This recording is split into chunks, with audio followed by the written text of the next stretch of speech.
Bien, ben voilà, on va démarrer aujourd'hui avec le matériel. Bon, vous avez déjà pu voir du matériel. Euh, bon, ceci dit, moi j'ai le matériel que je vous montre, ça fait 30 ans que je fais de la boulange et évidemment, ça fait 30 ans que j'accumule le matériel jour après jour, je dirais.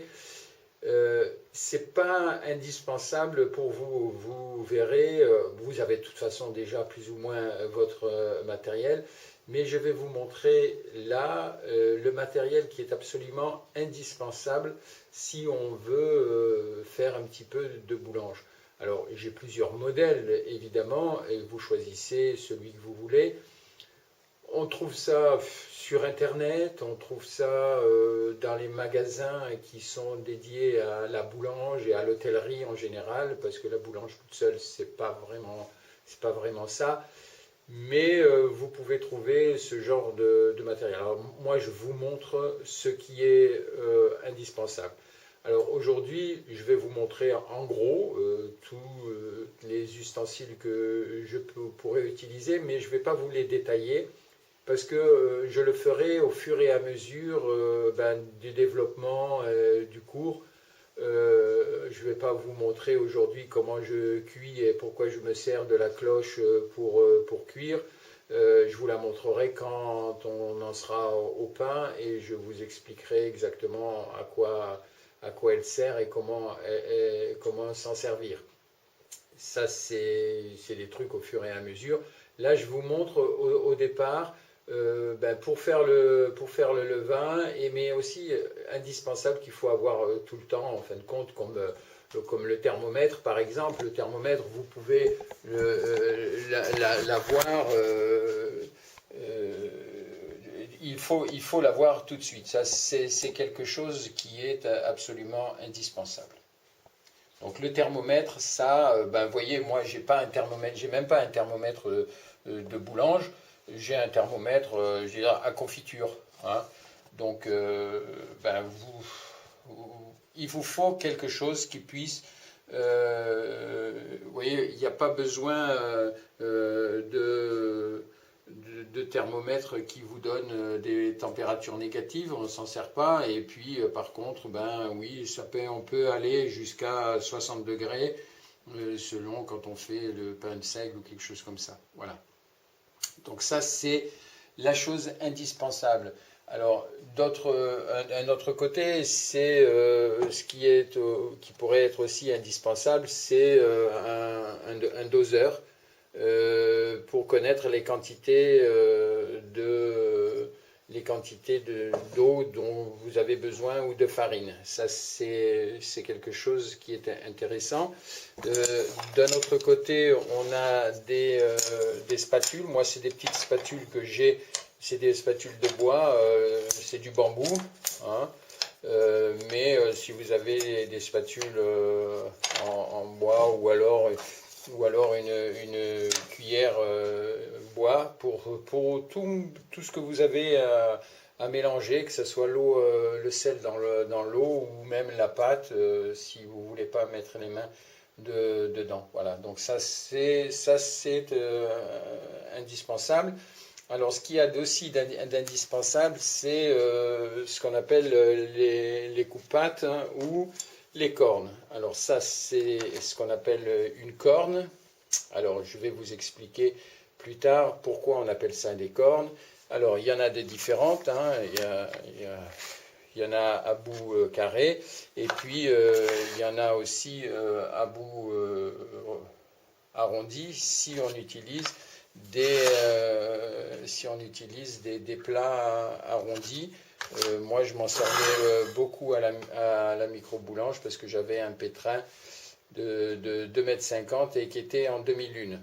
Voilà, et ça, c'est le coupe-pâte. Ça, c'est vraiment l'outil indispensable pour couper votre pâte quand elle est pâte. Hein. Ceci, on s'en sert quand on est en train de travailler la pâte, mais ça, c'est quand la pâte est terminée et qu'on doit la façonner, alors on façonne avec ça. Voilà, ça c'est les choses qui sont absolument indispensables. Ensuite, ben, vous avez ce qu'on appelle pour couper la pâte, hein, quand elle est pour qu'elle puisse faire des belles grignes, il nous faut aussi quelque chose pour couper. Alors voilà, ça c'est le plus sophistiqué. C'est tellement sophistiqué d'ailleurs que le fabricant ne le fait plus. Et ça fait bien 20 ans qu'il ne le fait plus, mais c'était vraiment la façon la plus facile et la mieux adaptée. Alors après, il a sorti ce genre de choses. Évidemment, c'est plastique, ça se jette, et puis surtout ça se consomme, alors que l'autre, ben, il suffisait de changer les lames Gillette. Les lames Gillette, eh ben, on en trouve plus ou moins, enfin oui, on les trouve encore dans les tabacs, mais ça tente à disparaître. Alors que ça, eh ben, ça une fois que c'est plus aiguisé, ça se jette. Alors voilà, c'était présenté sous cette forme-là. Alors moi, je les ai gardés comme antiquité, quoi. Ben voilà, ça me permet aujourd'hui de pouvoir vous en parler. Alors, ce que je vais faire, c'est que je vais vous montrer, si vous avez une lame Gillette, comment on peut faire soi-même son coupe, sa lame, hein, ça s'appelle une lame, pour couper et non pas la prendre dans la bouche et puis le couper. C'est comme ça qu'on se coupe les lèvres, c'est comme ça que beaucoup de boulangers font. Se faire une lame que l'on peut prendre sans risquer de se couper, sans risquer de se blesser, hein, et aussi qui est assez adapté à ce que vous voulez faire. Bon, la lame, c'est quelque chose qui ne sert pas longtemps, surtout quand on fait un pain à la maison, parce que ce pain-là, on a 1 kilo ou on a 2 kilos, donc c'est tchoum tchoum tchoum un petit truc, mais si on peut faire attention et ne pas se blesser, ben c'est bien de le faire. Alors c'est simple à faire, il faut seulement avoir des lames Gillette, mais ça, les lames Gillette, on les trouve un petit peu partout maintenant, enfin partout, pas partout, normalement dans les tabacs, ils en ont toujours. Voilà. Donc on y va, je vous montre comment il faut faire ça.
Voilà, vous avez vu, c'est pas très, très compliqué, il suffit un petit peu de dextérité pour pouvoir le mettre, l'ajuster. Alors ceci dit, moi je le fais avec une vis,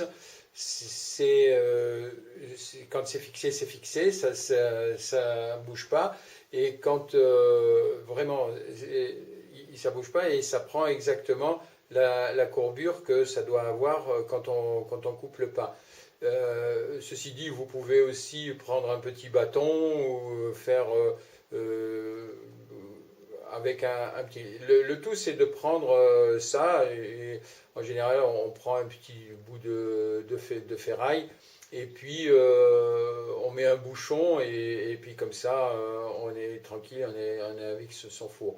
Mais en faisant ça comme ça, vous n'êtes pas obligé d'acheter une lame, et puis vous pouvez vous dépanner tout de suite pour les 3 ou 4 coupes que vous allez faire dans votre semaine, ça suffit largement. Voilà.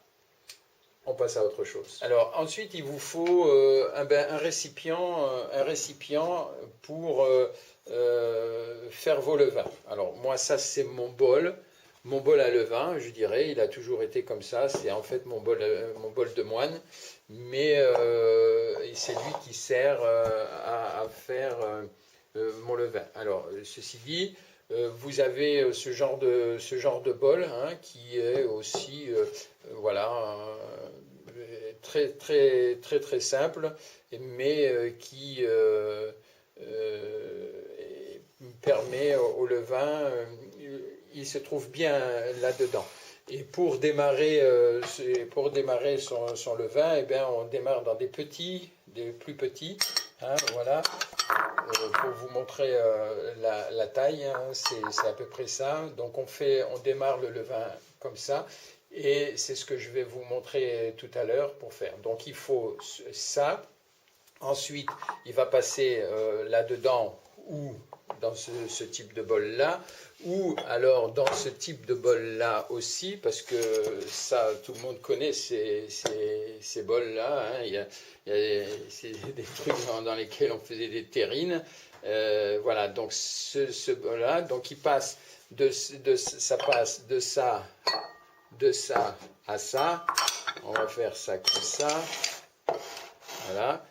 Donc le levain, lui, il va passer de ce bol-là à ce bol-là pour terminer, pour passer dans celui-là. Alors là-dedans, on peut faire une bonne quantité de levain déjà.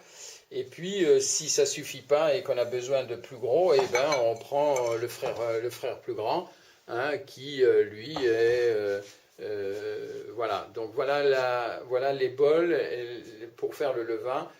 Voilà les bols qui vont servir pour arriver là. Et puis évidemment, si vous faites de grosses quantités, évidemment vous irez dans les récipients qui vont contenir le levain. Voilà les choses indispensables, je dirais, aujourd'hui pour démarrer votre vie de boulanger. Hein. Voilà. Donc après, il y a toutes les choses. On a les gants pour le feu. On a les panières, évidemment. Alors les panières, vous pouvez les acheter toutes faites, mais vous pouvez aussi vous les faire vous-même. Voilà, moi je vous montre mes antiquités, mais ça, ce sont des panières que moi j'ai fait. Hein, quand j'étais en Ariège, je faisais toutes mes panières parce que je n'avais pas non plus les moyens d'acheter, puis je trouvais que c'était du fait main aussi, ou alors celle-ci plus grande pour faire mes pains de 1 kg jusqu'à 2 kg d'ailleurs, je peux mettre là-dedans. Donc voilà. Ça, c'est des choses que vous pouvez également faire. Hein. On n'est pas obligé d'acheter tous les moules ou les choses. Donc, on n'est pas obligé d'acheter un panier vêtu comme ça. On n'est pas obligé d'acheter des panières comme ça. Donc, et puis alors, ben oui, alors vous allez me dire, mais comment la panière on l'habille? Eh ben voilà, on a des couches. On a des couches, et ces couches-là, eh ben, on les met sur le plat, et puis on laisse, quand on jette la boule dedans, la boule prend la forme de la panière, et puis vous êtes tout à fait, la boule est tout à fait calée dans son berceau, quoi. Voilà.